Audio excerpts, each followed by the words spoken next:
Bu, eh 3 kelas ya nih ya. iya Ibu. Untuk materinya sama ya kemarin sampai reologi tapi belum selesai ya. Sampai ke Iya Ibu. tipe aliran ya semuanya ya. Oke, biar hari ini cepat, biar saya aja yang langsung menjelaskan. Kalian tidak usah presentasi ya. Hari ini kita selesaikan materi yang tentang reologi kelanjutan dari kemarin. Karena kemarin tiap-tiap kelas kalian kan sudah presentasi. Cuma presentasinya nggak selesai karena kan saya nyambung kan kemarin. Bener ya, semua sudah dapat reologi tapi cuma setengah aja gitu. Kelas A, B, C, semua gitu. Iya Ibu. Iya, Bu. Ya, sekarang biar saya aja yang presentasi. Saya sudah bisa share screen belum?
Mhm.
Sudah bisa dilihat? Sudah Ibu. Bisa, Ibu. Sudah Ibu. Saya lanjutkan ya. Kalau ada Sudah pertanyaan langsung Ibu. saja. Biar ini nanti cepet perkuliahannya ya. Jadi biar saya aja yang menjelaskan. Cuma nanti kalian silahkan kalau di tengah-tengah saya menjelaskan, kalian bisa tanya. Saya nggak usah mengulang lagi karena saya rasa kemarin sudah jelas untuk pertemuan pertama karena kalian sudah presentasi, kemudian saya menjelaskan kan gitu ya. Kalau tidak salah kemarin kita sampai ke tipe alir non-Newton. Untuk plastis sudah saya jelaskan. Pseudoplastis kemarin juga sudah saya jelaskan. Betul, 3 kelas sudah mendapatkan pseudoplastis. Sekarang tinggal yang dilat. Sekarang tinggal yang dilatan yang belum. Ini sudah belum? Coba perwakilan dari kelas A, B, C, semuanya sudah? Sudah, Ibu. Sudah. Jadi ini yang tersusun dari polimer-polimer yang lurus, cuma eh, apa?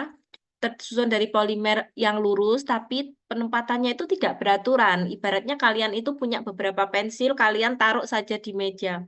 Nah, setelah mendapatkan gaya, ya, F ya, sharing stress, maka si polimer lurus yang awalnya dia tidak beraturan menjadi beraturan. Nah, ini sudah kayaknya.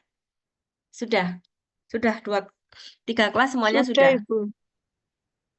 Nah, ada Maaf, pertanyaan? kelas B belum, Ibu. Kelas C belum. Tapi kalau kelas C yang plastik sudah ya? Kelas B, Ibu. Belum. Sampai mana kelas B?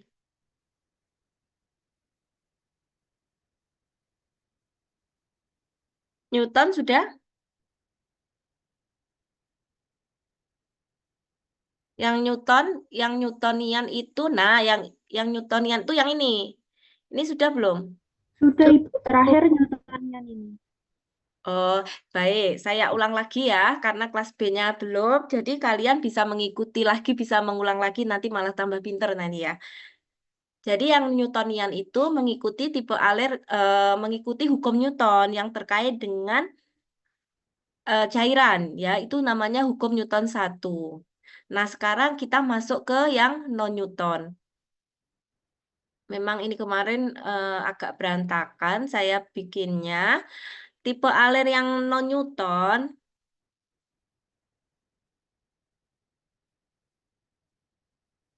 nah, saya bukakan. Tipe alir yang non-Newton itu ada yang dipengaruhi oleh waktu dan tidak dipengaruhi oleh waktu.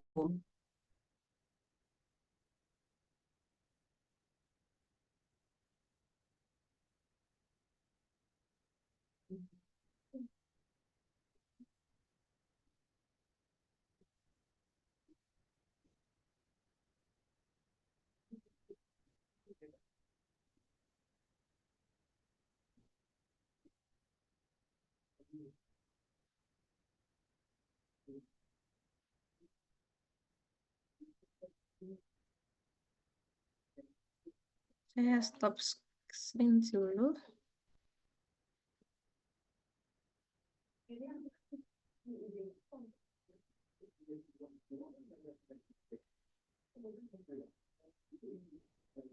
Nggak bisa ya? Bisa nggak dilihat ini? Judulnya reologi. Saya pakai PPTX soalnya. Bisa? Bisa? Kelihatan nggak? PPT yang saya share ini kelihatan nggak? Belum muncul, Ibu. Oh, nggak bisa jadi ya.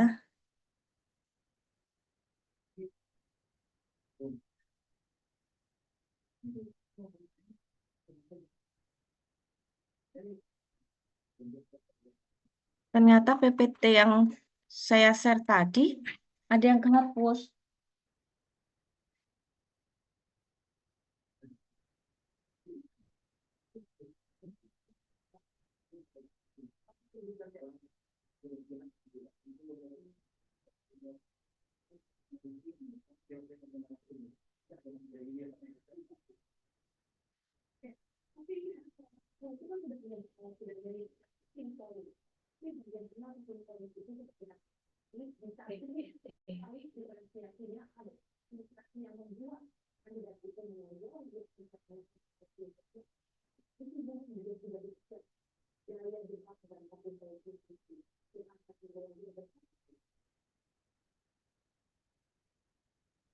Kelihatan?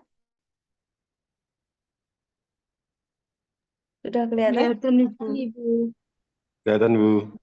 Oke, saya ulang lagi ya. Tadi yang non-Newton. Ya. Nah, tipe aliran non-Newton itu bisa dibagi menjadi dua. Tidak dipengaruhi oleh waktu. Yang tidak dipengaruhi oleh waktu itu ada plastis, pseudoplastis, dan dilatan. Yang dipengaruhi oleh waktu artinya dipengaruhi oleh waktu itu jadi suatu saat dia apa ya, dia tergantung waktu. Jadi kalau awalnya dia plastis ya, kemudian dari plastis ini dalam selang waktu beberapa saat, misalkan ada beberapa waktu yang pada penyimpanan gitu, pada penyimpanan, nah dia akan berubah menjadi tiksotropi seperti itu ya, anti tiksotropi gitu. Ini yang dipengaruhi oleh waktu. Kalau kalau yang tidak dipengaruhi oleh waktu, ya ya sudah memang tipe alirnya seperti itu. Tapi yang dipengaruhi oleh waktu itu adalah perubahan tipe dari yang tidak dipengaruhi oleh waktu. Jadi tiksotropi dari tipe alir plastis, tiksotropi dari tipe alir pseudoplastis. Nah, seperti itu kalau dipengaruhi oleh waktu. Jadi awalnya dia dari tidak dipengaruhi oleh waktu. Tuh. Nah, saya coba sekarang ke, bentar ya, saya.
Sekarang saya jelaskan tentang tipe alir plastis.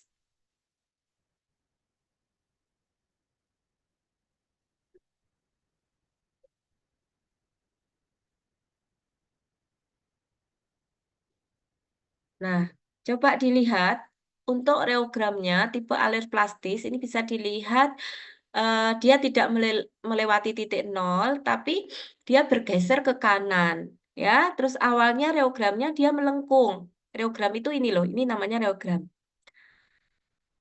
Awalnya dia melengkung, tapi kemudian dia lurus.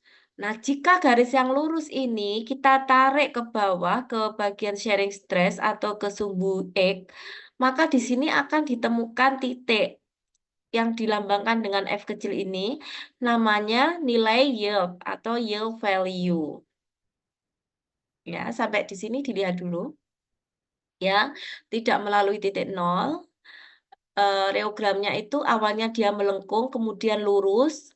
Jika garis lurusnya ini kita tarik atau kita interpolasikan ke bawah, ke sumbu X atau ke bagian sharing stress ini, maka akan ditemukan titik F yang disebut sebagai yield value atau nilai yield.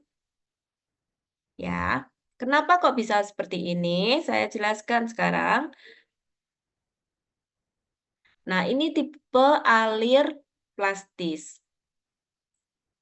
Tipe alir plastis, kurva hubungan antara F dan G tidak melalui titik nol. Betul ya, tadi tidak melalui titik nol.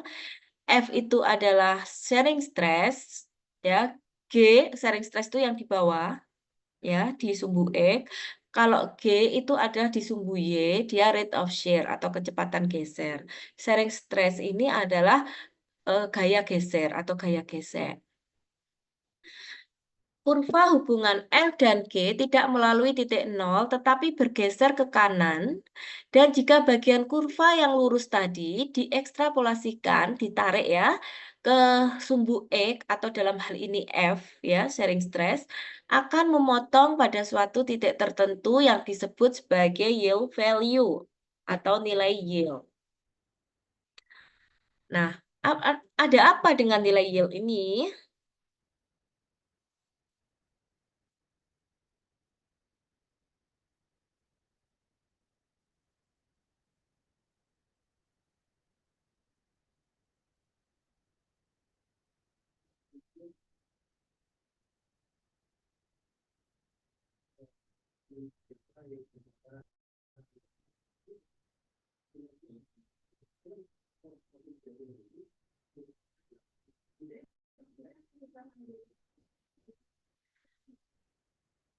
Ada apa dengan nilai yield ini, ya? Jadi pada saat dia berada di titik F, ya, di nilai yield ini atau yield value, awalnya yang dia tadi mengalir, ya, garis yang melengkung tadi, tiba-tiba berhenti mengalir, awalnya mengalir, tapi cairannya ini kental, bukan cairan yang encer, dia hanya bergerak gitu, tapi dia kental. Tapi pada saat mencapai titik yield, ya, alir yang awalnya dia mengalir tiba-tiba berhenti mengalir, jadi dia memadat. Tiba-tiba berhenti mengalir atau dia memadat. Tapi bukan memadat yang benar-benar keras gitu, bukan, tapi bentuknya itu elastis ya. Jadi kalian bisa bayangkan elastis itu kayak karet seperti itu. Jadi yang awalnya dia mengalir, ya, artinya mengalir itu bukan cairan yang encer, tapi kental, tapi bergerak. Pada saat di titik yield value itu dia berhenti mengalir. Karena apa? Terjadi pemadatan. Pemadatannya itu bukan keras, tapi berbentuk zat elastis. Ya, berkelakuan zat yang elastis ya. Jadi molor kayak karet gitu. Mengapa kok bisa demikian berhenti mengalir? Nah, ini alasannya. Karena pada saat di nilai yield tadi, itu terjadi penggabungan partikel-partikel karena adanya gaya van der Waals. Ya, karena ada gaya van der Waals, makanya dia berhenti mengalir dan memadat. Jadi adanya ikatan atau gaya van der Waals antar partikel tadi yang awalnya dia mengalir itu menjadi memadat, menyebabkan ikatan van der Waals itu menyebabkan si zat yang mengalir tadi dia jadi padat. Ya, tapi padatnya itu elastis, bukan padat yang keras. Nah, supaya dia nanti bisa mengalir kembali, maka si gaya van der Waals yang terjadi tadi harus dipecahkan, harus dihancurkan supaya ikatan van der Waals-nya hilang. Caranya dengan menambahkan sharing stress-nya. Jadi didorong dengan gaya, didorong nilai F-nya atau sharing stress atau tekanan geseknya tadi ditambah. Nah, kalau tekanan geseknya tadi ditambah, maka akan gaya van der Waals-nya itu akan hilang. Jadi akan pecah. Ya. Di sini dikatakan bahwa adanya gaya van der Waals tadi itu menyebabkan zat yang awalnya mengalir tidak mengalir, memadat. Itu disebut sebagai adanya indikasi gaya flokulasi karena dia memadat. Supaya mengalir kembali, flokulasi atau padatan yang terjadi tadi harus dipecahkan dulu dengan cara menambahkan F-nya atau sharing stress-nya, ya, supaya gaya van der Waals-nya tadi pecah. Setelah gaya van der Waals pecah, nilai yield-nya dilampaui, ya, nilai yield-nya dilampaui, maka setelah pecah didorong terus dengan F, ya, dengan gaya, dengan sharing stress, maka akan melampaui nilai yield, ya, sehingga tadi yang awalnya dia memadat tiba-tiba bisa mengalir kembali. Yang awalnya memadat, si padatan tadi dia bisa encer lagi, mengalir kembali. Menghasilkan G yang proporsional, seperti Newtonian. Jadi, kalau menjadi seperti Newtonian, alirannya sebelum ke titik YV, yield value tadi, sama nggak kira-kira? Ayo, yang kemarin sudah saya jelaskan. Awalnya sini mengalir, kemudian terjadi dia mengendap di sini, ya, di sini dia mengendap di titik Y ini. Kemudian dia mengalir lagi setelah penambahan F, setelah gaya van der Waals dipecahkan.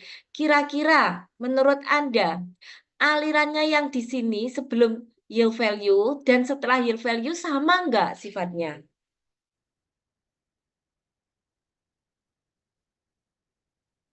Siapa yang bisa jawab? Sama enggak yang sudah saya jelaskan? Kelas yang sudah saya jelaskan. Sama Beda, enggak? Ibu. Beda. Bisa ingat kenapa dia beda? Ini menandakan apa nih kalau garisnya lurus? Kalau garisnya lurus menandakan tipenya apa? Tipe apa kalau lurus? Yang Lurus itu Newton. kan artinya kenapa? Yang Newton. Newton, ya. Lurus itu kan artinya penambahan sharing stress juga menyebabkan penambahan rate of shear toh. F bertambah, G juga bertambah. Jadi di sini adalah Newton. Jadi tadi yang awalnya dia kental setelah mengendap di titik yield value ini, dia ditambah dengan gaya sharing stress, maka dia mengalir lagi. Alirannya itu berubah, tidak sama pada saat awal. Alirannya itu menjadi aliran yang proporsional seperti Newtonian. Jadi dia sangat encer. Tuh, kalau yang plastis. Bisa dipahami ya yang plastis.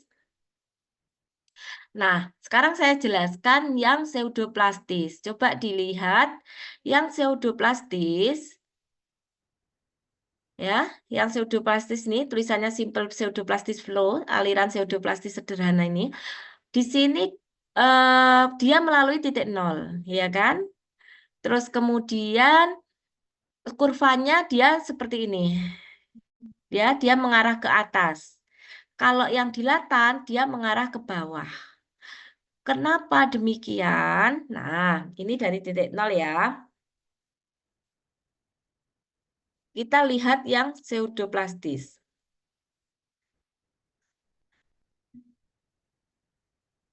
Hampir semua dispersi cair produk farmasi termasuk di dalam sistem pseudoplastis ini. Kurva hubungan antara F, ya, kalian harus hafal F itu apa, G apa loh ya. Kurva hubungan antara F dan G dimulai dari titik nol dan tidak ada yield value seperti yang ada di plastis. Tetapi di sini sukar menentukan viskositasnya. Ini viskositas ya, karena kurva tidak linier, karena dia melengkung terus. Sehingga di situ sulit untuk menentukan viskositasnya.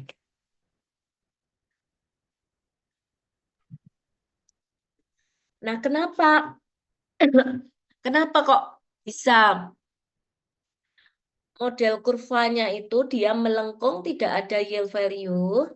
Ini alasannya, karena komponen pseudoplastis ini sebenarnya tersusun dari polimer-polimer yang lurus. polimer-polimer yang lurus.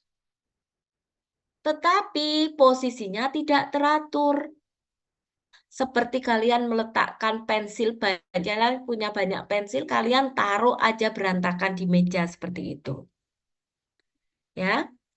Maka dengan memperbesar F-nya atau sharing stress-nya akan menyebabkan polimer lurus tadi yang letaknya berantakan tadi, ya, tidak teratur tadi, menjadi teratur, ya, dengan penyesuaian sumbu-sumbu panjang ke aliran. Ya, jadi pensilmu yang awalnya berantakan tadi kamu tata lurus menjadi teratur. Nah, yang berantakan tadi diibaratkan viskositasnya tinggi. Viskositasnya tinggi ya, jadi hambatannya tinggi, kental. Dengan memperbesar gayanya, ya, awalnya itu kental karena tidak teratur. Dengan menambahkan F atau sharing stress-nya, maka yang kental, yang tidak teratur tadi menjadi teratur. Setelah menjadi teratur di sini, viskositasnya kan turun, ya, resistensi internalnya turun, ya, menjadi tidak kental lagi.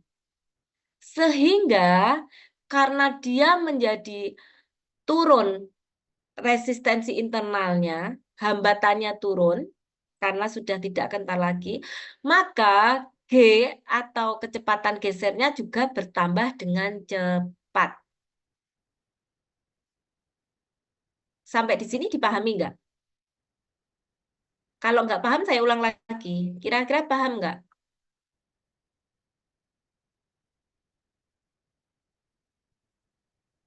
Jadi nanti ada dua penyebab. Tolong direspon kalau saya tanya. Paham nggak? Ada yang nggak paham, langsung tanya. Langsung belum paham, bilang gitu. Paham nggak di sini? Jangan malu sama temennya. Itu diri Anda sendiri loh. Paham nggak di sini? Paham, Ibu. Paham ya? Yang baru dapat sekali. Paham? Yang kelas baru dapat? Yang baru dapat paham? Kelas yang baru dapat ini, karena kan yang kelas 2 kelas kan sudah mengulang. Paham? Ibu. Paham? Paham, Ibu. Halo? Satu kelas ada berapa orang? Nggak ada yang jawab? Paham, Ibu. Paham? Paham, Tolong Ibu. kelas yang barusan saya ajar. Paham nggak? Paham, Ibu. Paham ya? Adila ini Ibu. termasuk kelas yang baru saya ajar ini ya? Ya, baru dapat materi ini.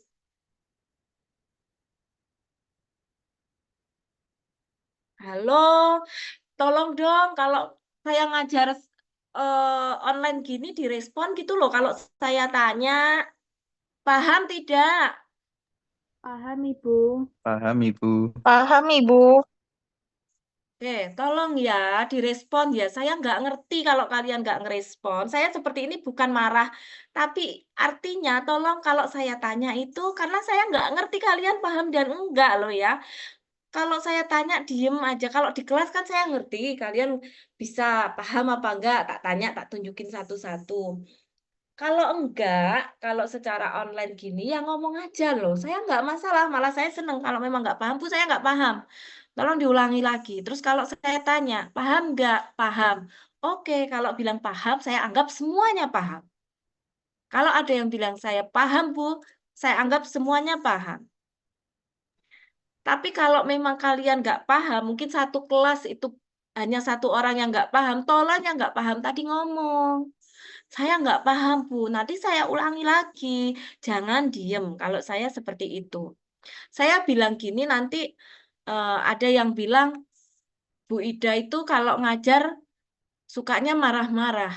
Bukan marah, ini semuanya demi kebaikan kalian. Saya nggak mau apa yang saya jelaskan itu hanya angin lalu.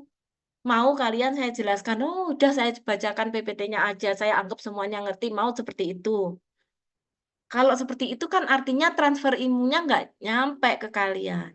Jadi mending kalau kalian meskipun satu kelas hanya satu orang yang nggak paham itu disampaikan aja, Bu diulangi lagi, saya kurang ngerti. Nggak usah malu sama temennya, gitu ya. Itu kalau saya. Daripada saya lanjut tapi kalian nggak ngerti, ya. Jadi saya ulang lagi, untuk tipe aler pseudoplastik itu kenapa eh, kurvanya tadi melengkung terus ke atas karena ini. Ya, yang pertama disebabkan ini. Kemudian penyebab yang kedua adalah adanya asosiasi solvent dan molekul terlepas. Jadi ikatan antara solvent, ya, solvent itu pelarutnya dengan molekul molekul-molekul di dalamnya itu terlepas. Ya, jadi ikatan antara molekul dan solvent terlepas menyebabkan kadarnya berkurang dan ukuran partikel fase diperkecil. Jadi molekul yang di dalamnya itu ukurannya diperkecil. Nah, karena ada molekul yang terlepas, fase dispernya diperkecil, maka viskositasnya juga bisa turun. Viskositas turun di sini artinya resistensinya juga berkurang. Kalau viskositasnya tinggi, resistensinya juga tinggi. Resistensi itu adalah hambatan. Ya. Jadi kalau ditanya, kenapa em, tadi tipe pseudoplastis kok bisa seperti itu, bisa dia melengkung? Yang pertama tadi disebabkan karena adanya apa tadi? Karena pseudoplastis itu tersusun dari polimer-polimer yang lurus tapi letaknya tidak teratur. Dengan adanya gaya polimer yang tidak teratur tadi menjadi teratur sehingga resistensinya berkurang. Kalau resistensi berkurang artinya G-nya juga bertambah cepat, rate of shear-nya bertambah cepat. Itu yang pertama. Yang kedua, karena asosiasi solvent dan molekul terlepas yang menyebabkan kadarnya juga akan berkurang dan ukuran partikel dalamnya, ya partikel disper itu partikel yang di dalam diperkecil. Ya, sudah terlepas, ukuran partikel diperkecil, ini menyebabkan viskositasnya turun. Viskositas turun artinya resistensinya juga turun. Resistensi turun artinya G-nya bertambah cepat, rate kecepatan karena dia encer, maka rate of shear-nya atau kecepatan gesernya juga meningkat.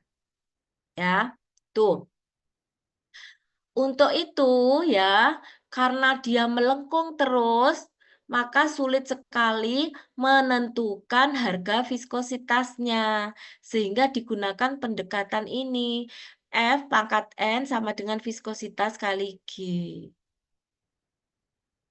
N adalah derajat tipe alir Newton. Nih ya. Jadi yang dipakai ini. Tuh ya. Nah, sekarang yang ketiga, tipe alir dilatan. Coba dilihat dulu untuk yang dilatan, gambarnya dia melengkung ke bawah, melewati titik nol. Tapi melengkungnya berbalikan dengan pseudoplastis. Kenapa bisa demikian? Kita lihat penjelasannya. Tipe alir dilatan, kurva hubungan antara F dan G dimulai dari titik nol. Betul ya? Partikel-partikel kecil disper, jadi ini partikel yang ada di dalam ya, terdeflokulasi dengan kadar yang tinggi. Jadi kalian bisa membayangkan bahwa ini adalah apa namanya suspensi. Jadi suspensi itu adalah sediaan cair yang terdiri dari zat padat yang tidak larut. Ya. Tetapi zat padat yang tidak larut tadi itu kadarnya sangat tinggi. Dilatan itu seperti itu. Jadi zat cair yang di dalamnya ada zat padat tapi kadarnya sangat tinggi zat padatnya. Nah, pada saat tidak ada F ya, pada saat tidak ada sharing stress, partikel tadi tersusun sangat rapat. Ya, pada saat tidak ada apa-apa, partikel yang ada pada suspensi tadi, ya, itu tersusun sangat rapat. Kalau tersusun sangat rapat, maka volume interparsial, itu rongga-rongga antar partikel tadi ya, rongga-rongga antar partikel yang di dalam tadi, atau void, itu minimum. Karena kan tersusun sangat rapat, sehingga rongga-rongganya itu minim. Pada saat diberikan F ya, sharing stress ya, pada saat diberikan F tertentu, ini menyebabkan beberapa partikel terlepas. Nah, pada saat partikel terlepas diisi oleh partikel lain. Jadi, karena ada gaya, maka partikelnya itu terlepas. Nah, setelah partikel terlepas, ada yang mengisi lagi partikel lain ya, yang jumlahnya lebih banyak. Jadi partikelnya terlepas karena ada dorongan, adanya F, tapi ada partikel yang masuk. Ya, nah inilah yang menyebabkan partikel yang masuk tadi, yang rongga-rongga void-nya yang terlepas tadi, adanya rongga yang terlepas tadi, itu menyebabkan rongganya tadi terisi lagi. Sehingga menyebabkan rate of shear-nya, ya, kecepatan gesernya masih tetap rendah, jadi masih tetap kental. Sulit sekali mengalir. Ya, karena meskipun ada yang terlepas tapi kan diisi lagi, jadi masih tetap kental. Masih G-nya masih tetap rendah. Gambarannya seperti ini, ya. Jadi ini partikelnya dengan void yang minimum, kemudian adanya F, maka ada yang terlepas. Nah, tapi diisi oleh partikel lain yang jumlahnya lebih banyak. Suspensi yang di sini, suspensi yang dilatan ini, ya, itu tipe alir dilatan ini adalah suspensi yang kandungan padatannya lebih dari 40 dan sampai 50%. Jadi kandungan zat padatnya itu sangat tinggi, jadi suspensinya sangat kental kalau dilatan. Ya, saya ulang lagi penjelasannya ya, masih belum selesai ya tadi ya. Jadi adanya partikel lain yang masuk menyebabkan G-nya tetap rendah. Artinya dia masih sulit sekali mengalir. Penambahan F akan memperbesar void. Jadi sebenarnya adanya dorongan lagi dari sharing stress itu menyebabkan si void adanya rongga. Adanya rongga, tapi kan diisi lagi. Adanya rongga, diisi lagi. Sebenarnya pada saat dia terlepas, itu G-nya kan bertambah. Tapi karena diisi lagi, maka G yang bertambah tadi berhenti lagi. Ya, berhenti lagi. G-nya tetap tidak bisa cepat. Ya, kecepatan gesernya tetap rendah. Pada saat tertentu, ya, penambahan partikel dari luar itu dia akan maksimum. Jadi G bertambah dengan cepat sehingga pada suatu titik tertentu pengisian void. Kenapa kok ada void? Void ini atau rongga ini terjadi karena adanya F. F menyebabkan terlepas partikel diisi lagi. F menyebabkan terlepasnya partikel diisi partikel dari luar kan gitu.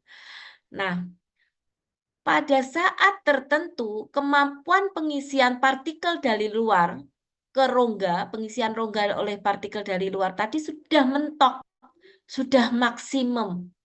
Sehingga pada saat ini sudah nggak bisa diisi lagi, artinya di sini tahanannya atau resistensinya untuk mengalir tetap besar.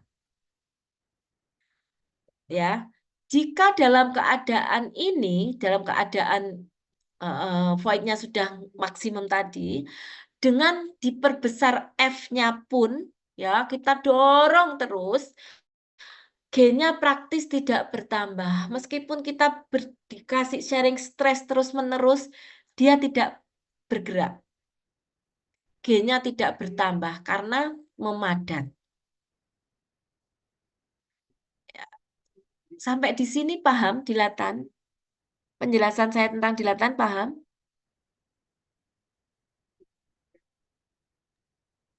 Paham, Ibu. Halo? Ada yang nggak paham? Silakan kalau nggak paham saya ulang. Paham, Ibu. Paham, Paham, Ibu. Ibu. Paham ya? Oke. Paham, Ya, Ibu. Ibu. Oke. Nama lain dari pseudoplastis, gini saya ulang.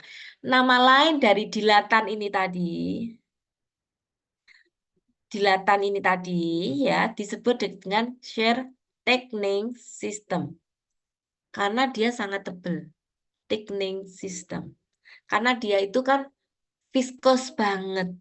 Terdiri dari zat padat yang dengan kadar yang sangat tinggi. Maka disebut dengan shear thickening system. Sedangkan untuk pseudoplastis dan plastis ini bisa tambah ya.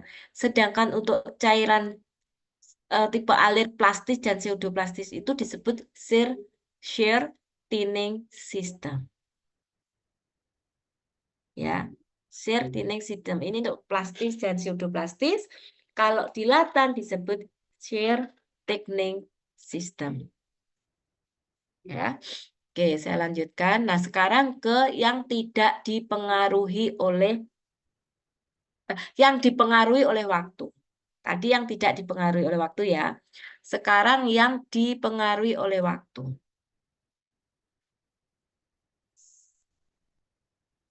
Nah, yang dipengaruhi oleh waktu ada tiksotropi. Tiksotropi adalah pemulihan keadaan isotermal suatu zat yang kehilangan konsistensinya karena adanya geseran atau gesekan yang terjadi pada saat didiamkan dan secara komparatif terjadinya sangat lambat. Ya, jadi tiksotropi adalah pemulihan keadaan isotermal ya yang kehilangan konsistensinya karena adanya gesekan atau geseran. Terjadinya yang terjadi pada saat didiamkan dan secara komparatif terjadinya lambat. Jadi keadaan pemulihan isotermal itu pada saat keadaan diam. Contohnya, suatu tipe alir tiksotropi ini ya membentuk massa seperti gel pada saat diam. Dan pada saat pemberian F atau geseran ini tadi, zatnya akan mulai mengalir. Ya kan konsistensinya berubah.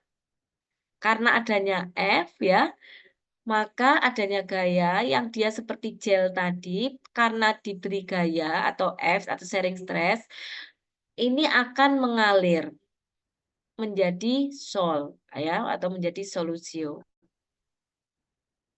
Ini tiksotropi.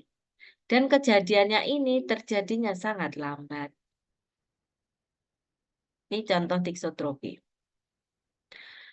Nah, mengapa kok bisa demikian? Ini menunjukkan adanya pemecahan struktur yang terbentuk dengan segera. Ya, strukturnya dia tadi kan gel. Gel menjadi mengalir kan gitu ya. Ini adanya pemecahan struktur yang terbentuk dengan segera jika stres dihilangkan atau dikurangi. Jadi pada saat didiamkan tadi ya, pemecahan strukturnya akan lebih cepat. Pada saat dihilangkan gayanya, maka pemecahan strukturnya akan lebih cepat mengalir. Ini terjadi pada shear thinning system. Jadi hanya terjadi pada plastis dan pseudoplastis. Jadi tiksotropi tadi terjadi pada aliran plastis dan pseudoplastis. Nah, ini saya ulang lagi sebenarnya sama. Tiksotropi ini sebenarnya bisa didefinisikan sebagai ini sama, pemulihan keadaan isotermal dan lambat pada pendiaman suatu bahan yang kehilangan konsistensinya akibat dari adanya sharing stress. Ini dibaca lagi ya, dipahami sedikit demi sedikit. Nah, gambarnya seperti ini untuk tiksotropi. Tadi saya sudah kasih tahu ya, tiksotropi itu bisa terjadi pada aliran plastis dan pseudoplastis. Ya, kalau aliran plastis. Nah, ini kelihatan.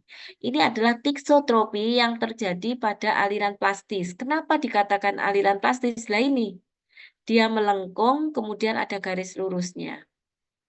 Nah, tiksotropi ini keadaan pemulihan isotermal. Jadi gini, ya, aliran plastis ya, aliran dia mengalir, kemudian dia ini terjadi kurva yang menurun nih. Pada pseudoplastis juga demikian. Lengkungannya, kurvanya tadi dia menurun. Ini kan dipengaruhi oleh waktu. Ya, pada suatu saat tertentu aliran plastis tadi menjadi tiksotropi. Pada saat tertentu aliran pseudoplastis menjadi tipe alir tiksotropi. Iya, tiksotropi. Ini. Nah, ini tadi hasil tiksotropinya ini bisa diukur. Pengukurannya dengan melihat putaran histeresis yang dibentuk oleh kurva yang menaik dan menurun dari reogram. Jadi bisa diukur dengan cara kurva yang menaik dan menurun tadi. Luas daerah histeresis merupakan suatu ukuran pemecahan tiksotropi. Nah, ini contohnya. Jadi kita di sini mengukur ukuran plastis ya, pengukuran untuk plastis atau Bingham bodies-nya ya. Dengan menentukan yang pertama menentukan pemecahan struktur terhadap waktu pada rate of shear constant. Jadi pada kecepatan atau kecepatan geser yang konstan yang pertama. Ya, jadi dilihat kurvanya ya pada plastis. Kalau ini contohnya di plastis, kemudian kan ada kurva yang menurun. Nah, ini perhitungannya dengan rumus ini. B sama dengan U1 min U2 per ln T2 per T1.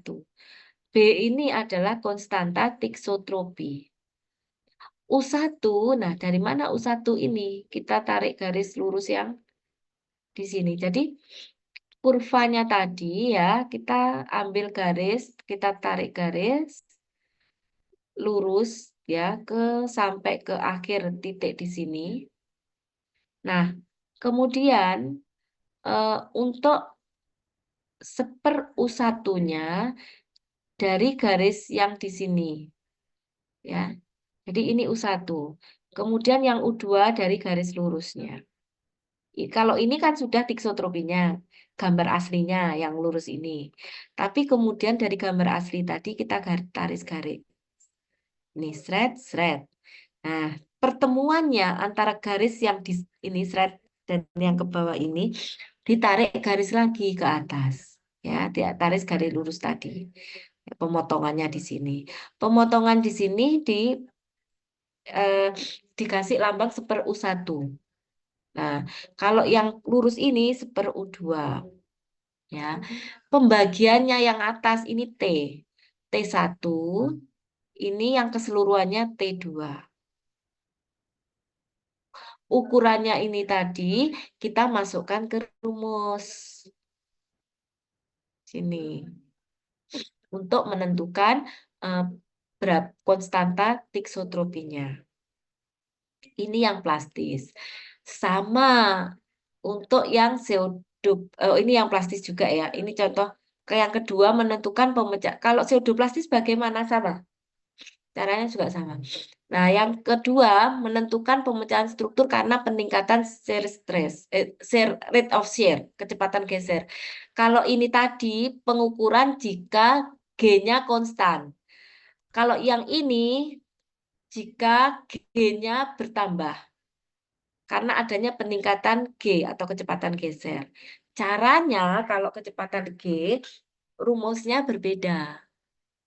Ya. M, M, M itu adalah konstanta tiksotropi.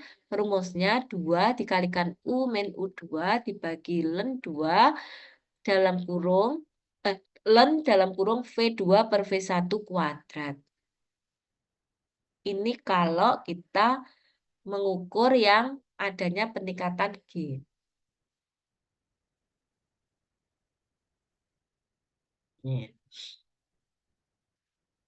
Nah, tadi ada tiksotropi ya. Tiksotropi itu ada tiksotropi negatif atau yang disebut sebagai anti-tiksotropi. Ini adalah menyatakan kenaikan konsistensi pada kurva yang menurun. Jadi pada kurva yang menurun ini, itu terjadi penaikan konsistensi, jadi semakin kental. Contohnya magma magnesia. Gambarnya seperti ini. Jadi pada kurva yang menurun ini malah dia semakin memadat. Mengapa bisa terjadi kurva yang menurun itu malah konsistensinya, konsistensinya menurun bukan memadat ya. Jadi saya kebalik ngomongnya. Jadi adanya kurva yang menurun ini menyebabkan konsistensinya menjadi rendah. Jadi dia malah lebih mencair. Ini pada magma magnesia. Kebalik saya tadi ngomongnya. Ya, sudah saya ulang lagi loh ya, jangan salah. Jadi tiksotropi negatif atau antitiksotropi itu menyatakan bahwa pada kurva yang menurun ini terjadi penurunan viskositas. Konsistensinya turun sehingga dia semakin encer. Ini tiksotropi negatif. Penyebabnya adalah meningkatnya frekuensi tumbukan dari partikel-partikel yang terdisper. Jadi partikel-partikel yang ada dalam sediaan tadi, dia terjadi tumbukannya semakin besar. Sehingga atau ya terjadi tumbukan partikel yang terdisper atau molekul polimer dalam suspensi tadi menyebabkan ikatan antar partikel naik. Ya, sehingga dalam keadaan keseimbangan akan membentuk gumpalan-gumpalan besar. Dalam keadaan diam, ya, gumpalan tadi malah pecah menjadi partikel-partikel. Jadi yang awalnya dia mengendap di atas, kemudian kurva yang menurun, dia itu menjadi encer, itu karena ini. Awalnya terjadi gumpalan. Dalam keadaan diam, gumpalannya tadi pecah menjadi partikel-partikel. Sehingga kalau dia pecah menjadi partikel-partikel kan lebih encer. Ya. Jadi viskositasnya menjadi turun. Ini kalau tiksotropi negatif. Kenapa pada kurva yang menurun itu malah konsistensinya turun. Itu tiksotropi negatif. Sekarang reopeksi. Reopeksi adalah suatu gejala di mana suatu solusio akan membentuk gel lebih cepat jika diaduk perlahan-lahan. Atau kalau kalau diberi sharing stress daripada jika dibiarkan tanpa pengadukan. Ya, coba dibaca dulu, dipahami dulu.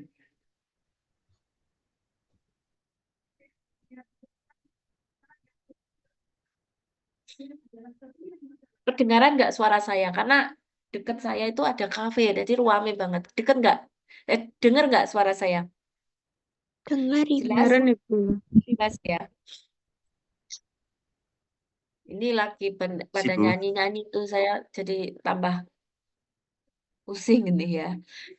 Ya, jadi reopeksi itu gejala di mana suatu sol akan membentuk gel. Jadi solusio akan membentuk gel lebih cepat pembentukannya jika diaduk. Jadi solusio jika diaduk itu pembentukan gelnya akan lebih cepat. Diaduk itu sama aja diberi sharing stress tuh. Ya, jadi diaduk itu jadi gini, kamu punya bentukan cairan yang encer.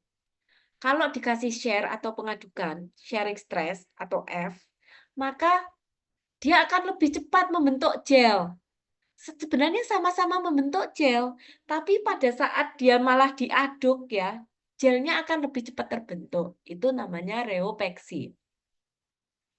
Tapi di sini harus tahu, anti-tiksotropi yang tadi itu, dia kan sama-sama membentuk gel, tapi dia kan akan turun viskositasnya. Anti-tiksotropi ini tidak sama dengan reopeksi, harus diketahui itu. Nah, ini disebabkan kenapa? Karena peningkatan kecepatan pemadatan sol, tiksotropi dengan gerakan yang kuat dan teratur seperti pengadukan, ini yang disebut sebagai reopeksi. Ini membentuk tiksotropi untuk tipe alir, plastis dan pseudoplastis. Jadi, adanya pengadukan tadi, maka pada tiksotropi ini akan menipiskan geserannya. Sedangkan untuk dilatan, ya ini bedanya ya. Jadi karena untuk yang dilatan, adukan ini tadi, tiksotropi ini tadi disebut sebagai antireopeksi. Ya, antireopeksi pada dilatan itu disebabkan karena penurunan konsistensi sebagai hasil geseran pada saat didiamkan.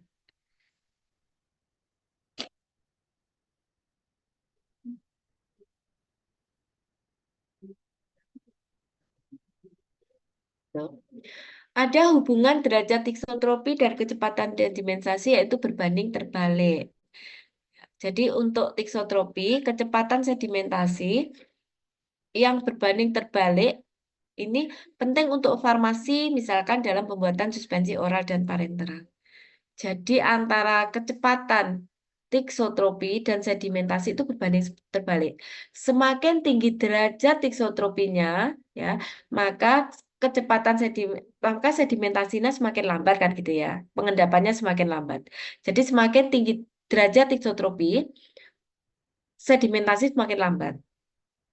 Ya, jadi ini perlu dipelajari terutama pada saat pembuatan suspensi. Tiksotropi termasuk dalam tergantung waktu atau time dependent. Juga tergantung juga dengan temperatur. Nah, ini sekarang ke viskositas ya.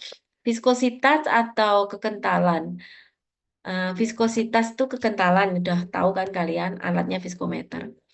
Tujuannya adalah memperkenalkan cara menentukan viskositas, larutan, atau zat cair. Yang kedua, memperkenalkan berbagai macam viskometer. Alat-alat untuk mengukur viskositas ya. Penentuan viskositas tergantung pada tipe alirnya.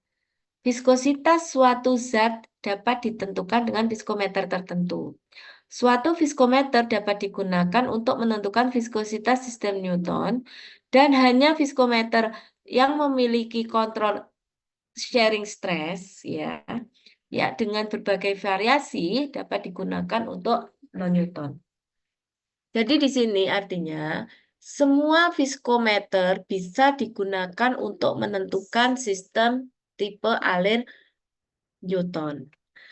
Tapi untuk tipe alir non-Newton itu hanya tipe alir tertentu saja. Jadi hanya tipe alir yang memiliki kontrol untuk sharing stressnya aja, ya, yang bisa menentukan tipe alir non-Newton. Tapi kalau Newton semuanya bisa.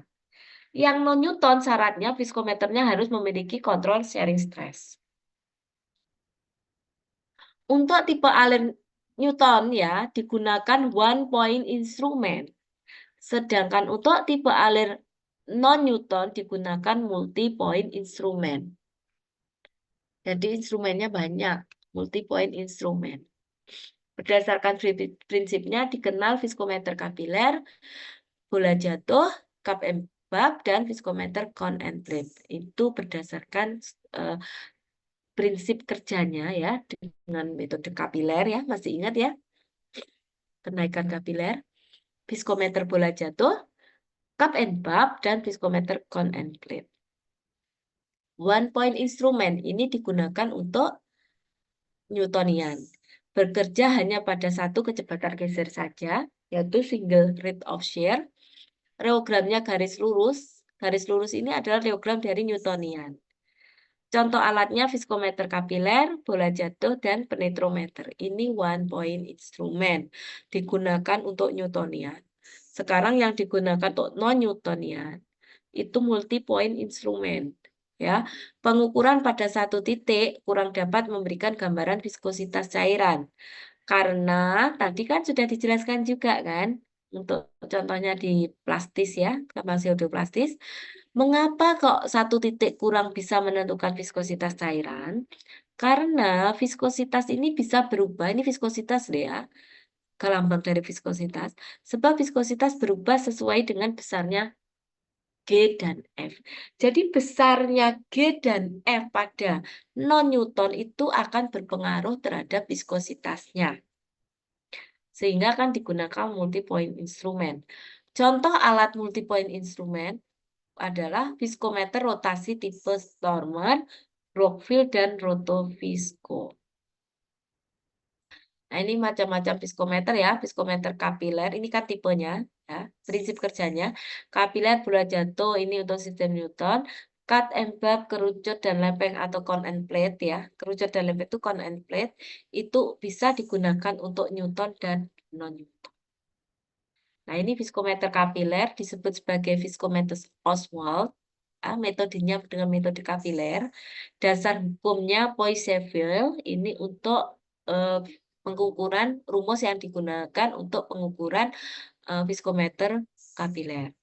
Ya, jadi viskositasnya sama dengan PR pangkat 4 kali T kali delta P per 8 kali 1 kali V. Karena delta P ini tergantung pada kerapatan cairan ya, atau kerapatan cairan ya, maka rumusnya bisa dirubah seperti ini.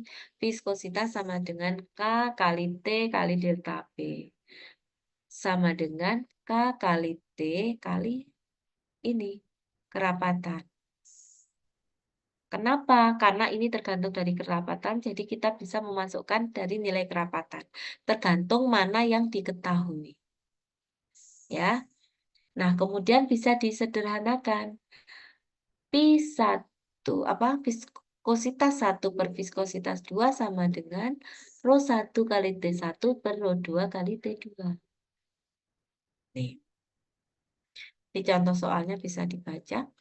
Nah, kemudian yang kedua viskometer bola jatuh. Viskometer bola jatuh ini disebut viskometer Hubler. Prinsipnya suatu bola gelas atau besi dijatuhkan ke bawah dalam suatu tabung gelas yang hampir vertikal, mengandung cairan uji pada temperatur konstan. Laju jatuhnya bola dengan densitinya atau kerapatannya dan fluiditasnya itu tertentu. Ini adalah kebalikan dari fungsi viskositas sampel. Ini prinsip dari viskometer bola jatuh, rumusnya. Ini viskositas sama dengan T kali SB dikurangi SF dikalikan B. Ya, T waktu lamanya bola yang dijatuhkan ke bawah tadi, SB adalah gravitasi jenis dari bola, SF gravitasi jenis cairan, B adalah konstanta bola. Nah, ini viskometer cup and bab, prinsipnya sampel di-share dalam ruang antara dinding luar atau bulbnya yang ada pada rotor dan dinding dalam itu berada dalam mangkuk atau cup. Yang kedua, viskometer Quetti, ya, ini atau umumnya ada viskometer, ini nama-nama penemunya sebenarnya ya, buat menamakan viskometer. Di sini kita nggak punya kok seperti ini. Kita adanya viskometer Brockfield. Yang umum kita ada di Indonesia itu viskometer Brockfield sama cone and plate sebenarnya. Kalau viskometer ini kita di sini jarang di Indonesia ya. Contohnya viskometer McMichael atau mangkok yang berputar. Viskometer Shirley ini termasuk dalam cup and bab, misalnya viskometer Rotovisco dan Stormer. Nah, prinsip kerjanya rotornya itu diputar. Ini rumusnya untuk viskometer Stormer. Nah, ini untuk perhitungannya jika kita menggunakan plastis ya, dan nilai yieldnya sama dengan KF kali WV. Nah, ini viskometer kerucut dan lempeng, contohnya viskometer Ferranti Shirley.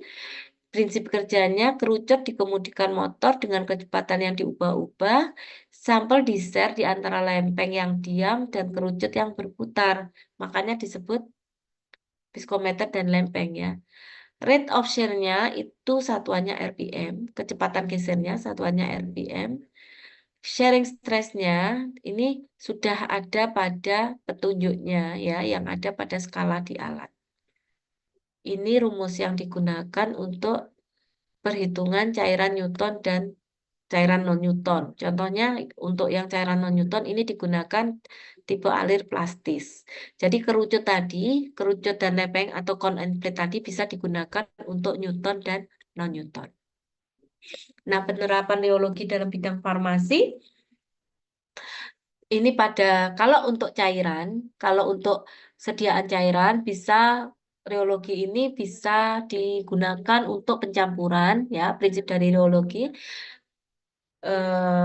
Kemudian pada pengurangan ukuran partikel dari sistem dispersi, pelewatan melalui mulut botol, penuangan, pengemasan, ya, atau pelewatan melalui jarum suntik, perpindahan cairan dan stabilitas fisik sistem dispersi. Kemudian untuk sediaan semisolid, ini reologi berperan pada penyebaran dan pelekatan pada kulit, pemindahan dari wadah atau tub, kemampuan zat padat untuk bercampur dengan cairan, dan pelepasan obat dari basisnya. Untuk padatan, ini untuk aliran serbuk dari corong ke lubang tablet atau pada saat pembuatan tablet ya. Tadi kan reologi kan adalah suatu ilmu yang mempelajari tentang sifat alir. Nah, di padatan ini dia juga berfungsi contohnya pada saat penuangan bahan ke pans atau ke alat pencetak tablet. Kemudian pada pengemasan serbuk atau granul itu juga berperan. Terus selain pada cairan, semisolid dan solid, ini pada pemrosesan juga reologi ini berperan contohnya untuk melihat kapasitas produksi alat dan efisiensi pemrosesan. Ini contoh soalnya bisa Oke, sampai di sini adakah pertanyaan?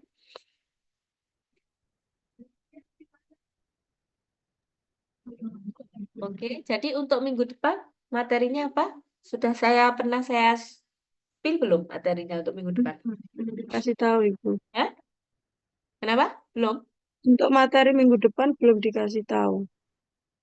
Oh iya, jadi ini reologi ya. Oke, saya kasih tahu dulu, saya tanyakan ke PJMK-nya Bu Puput, nanti saya tanyakan karena kemarin kayaknya ada perubahan RPS. Ya, karena kan kalian ini nggak dapat kimia fisik ya, kalian nggak dapat kimia fisik ya? Tidak Sebelumnya. ada. Tidak ada ya. Tidak ada, Karena Ibu.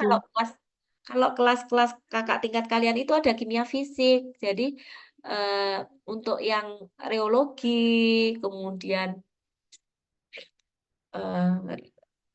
reologi, terus kemarin itu tegangan permukaan itu sudah diberikan di kimia fisik, tapi untuk angkatan kalian kimia fisik udah nggak ada, jadi semuanya dikasihkan di Farvis. Nggak tahu nanti ada perubahan apa, pasti ada yang dikurangi kan akhirnya materinya. Itu ya. Jadi nanti untuk materi minggu depan saya tanyakan ke Bu Put lagi, nanti kalian bisa tanya ke saya materinya. Ada yang ditanyakan sebelum saya akhiri? Kalau tidak ada, Belum silakan ada, PPT Ibu. sudah saya. Kenapa? Ada yang ditanyakan? Belum ada, Ibu. Oke, kalau tidak ada, saya akhiri untuk pertemuan hari ini. Nanti tolong dibaca materinya. Kalau belum paham, bisa ditanyakan lagi di pertemuan mendatang. Terima kasih. Saya akhiri. Assalamualaikum warahmatullahi wabarakatuh. Waalaikumsalam Waalaikumsalam warahmatullahi wabarakatuh. warahmatullahi wabarakatuh. Terima Oke, kasih saya Ibu. izin